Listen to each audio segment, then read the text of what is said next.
Good morning, students. So today we are going to discuss about graph traversal techniques. So we have two standard methods for traversing the graph. One is breadth first traversal algorithm and the other one is depth first traversal algorithm. So in today's class we are going to discuss about breadth first traversal algorithm with one example. So what is graph traversal algorithm? Okay, what is the use of graph traversal algorithm? So it is used to examine all the nodes of the graph. As I told, we have two standard methods for graph traversal. One is breadth first search, the other one is depth first search. So first one, breadth first search algorithm. So as I told, it is one type of graph traversal algorithm. So it starts with the root node and it explores all the neighboring nodes of that root node. Okay. After exploring the neighboring nodes of the root node, we have to select the next nearest node and all of its unexplored neighboring nodes are explored. Okay. All the unexplored nodes are visited. So this process is again and again repeated until it finds the goal. Okay. So once again, breadth first search algorithm. It is one type of graph traversal algorithm. We have to start from the root node and from the root node you have to explore all its neighboring nodes. After exploring all the neighboring nodes of root node, we have to select the next nearest node and we are exploring the unexplored nodes of that nearest node. So the same process is repeated for each of the nearest node. So note, we are exploring the nodes of nearest node. So the same process is repeated until it finds the goal. So we are going to see the algorithm for breadth first traversal. So we are using one variable called status. So status equal to 1 means ready state. Status equal to 2 means waiting state. Status equal to 3 means processed state. Okay. So first we set status equal to 1 for all the nodes in the graph. Then we have to insert the starting node A into the queue. And we have to set its status as 2, which means that the state of node A is waiting. Okay. So then we have to repeat step 4 and 5 repeatedly until the queue is empty. Okay, what are the steps we need to repeat means, first we have to delete the node from the queue. Then you have to process that node. After processing, you have to set its status as 3. 3 means what? Processed state. Okay. Then you have to insert all the neighbors of that node. Okay. You have to insert all the neighbors of the node n. You have to insert, you have to enqueue all the neighbors of that node n that are in the ready state. Okay. So note, their status should be 1. If status equal to 3, then you don't need to insert them. Okay. Only the nodes with status equal to 1, they are inserted in the queue, and after the insertion, you have to set their status 2. Okay, status as 2, that is waiting. Okay, so these two steps are repeated until the queue is empty. Okay, so once again, I will explain the algorithm. Okay, first we have to use one variable called status.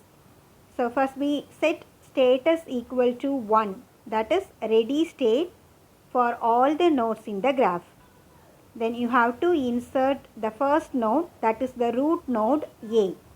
After insertion, you have to set its status as 2, which means A is in waiting state. Then you have to repeat steps 4 and 5 until the queue is empty. Okay, what are the steps we have to repeat? We have to delete the node from the queue. So name that node as n. and process the node n and set its status equal to 3. That is processed state. You have to insert the neighbors, that is the unexplored neighbors of that node n into the queue. Okay, that is the nodes which are having their status as 1. All these neighboring nodes must be inserted, and after the insertion you have to set their status as 2. So these steps are repeated until the queue is empty. Okay, we will see with one example. See the figure. So here we have given with one graph and we ask to traverse the graph, and we have to find out the minimum path, okay, from the node A to the node E. Already we have discussed with the representation of the graph, okay, adjacency matrix and adjacency list. So here one of the representation, adjacency list, is used. For all the nodes we have noted their neighbors. For example, for the node A we have the neighbors B and D, and for the node B we have the neighbors C and F. Okay, for the node A we have B and D, and for the node B we have C and F.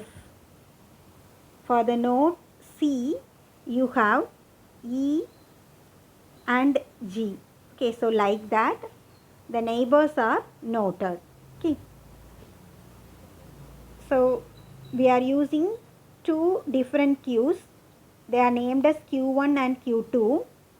Q1 is used to store the nodes that are to be processed, and the Q2 which is used to store the nodes that are processed and deleted from Q1.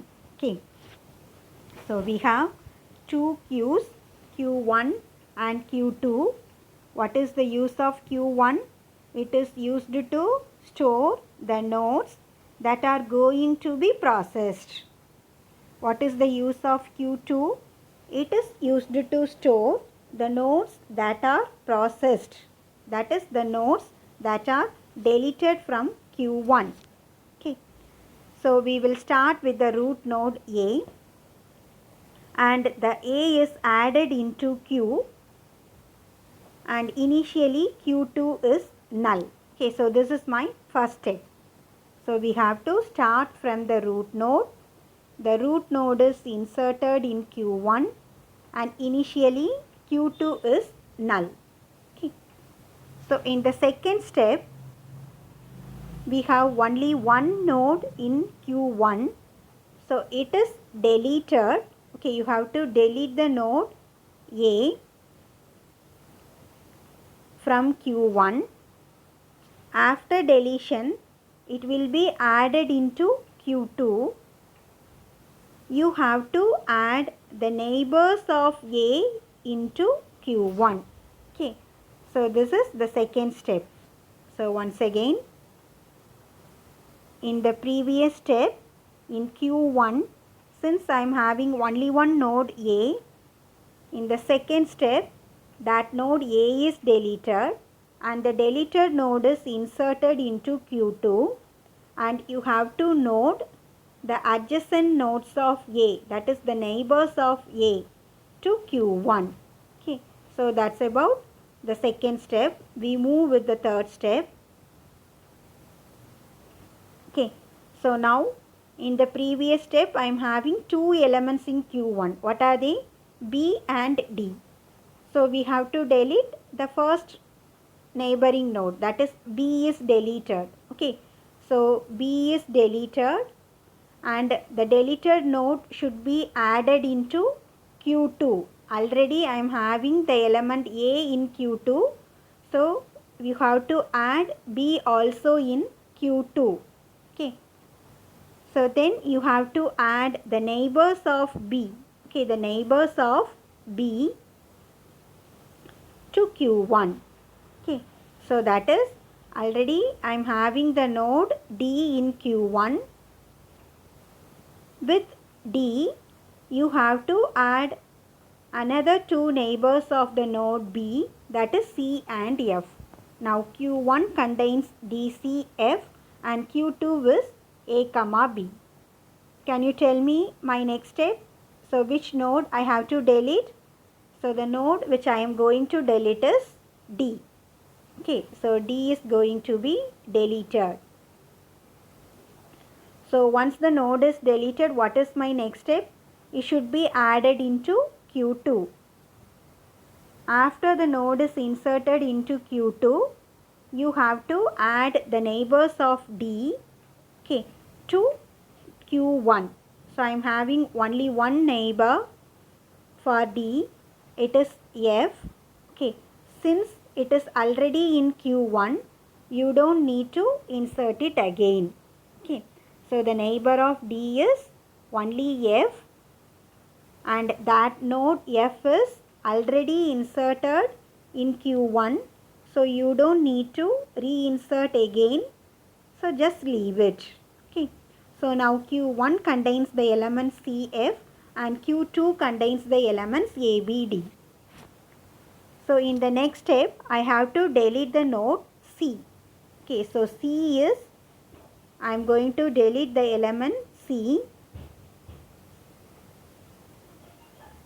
Once C is deleted, it is added in Q2, and the neighbors of C, that is E comma G, is added with Q1. Okay, so in Q1 I don't have the elements E and G already, so I can add its neighbors E and G to Q1. So that's enough. So in the next step, I'm going to delete the node F. Okay, I'm going to delete the node F, and after deletion, F is added in Q2, and see the neighbors of F. So it is A, but A is already a visited node. Okay, already explored node. So you don't need to add that A into the queue. So how can we know that the element is already processed? We know the elements in Q2 are already processed. So A is already the processed node, that is the explored node. So you don't need to insert the same node into the Q1. Okay, so that's about the next step. So again, we are deleting the node E from Q1. After the deletion, E is added into the queue, and see the neighbors of E, B and F. Okay, so B and F both are already the explored nodes, so you don't need to reinsert them. So in the final step, so now see, E is my last element, so I don't need to traverse the graph anymore. So now I am going to backtrack from E to A, okay, using the nodes available in Q2. So using the backtrack technique, I will find out the minimum path. So the minimum path is A, B, C, E. Okay, so how can you find out these paths? See, for E, okay, so E is, sorry,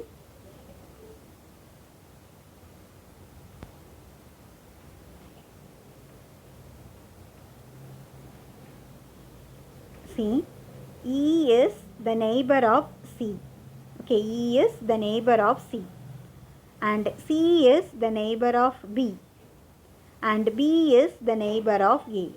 So this is how we are backtracking. Okay, so in order to reach E, I must visit C and B and A.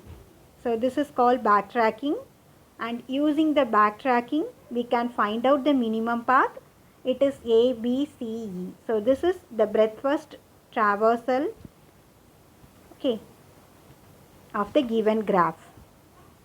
So these are some sample university questions. They will give you some graph and they ask you to find out the depth first traversal and breadth first traversal starting from some vertex.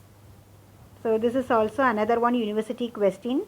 They ask you to differentiate breadth first search and depth first search with example. These are some example gate questions. As I told, so they have given with one graph and they ask you to find out a breadth first traversal in order to visit all the nodes in the graph. Okay. So thank you all.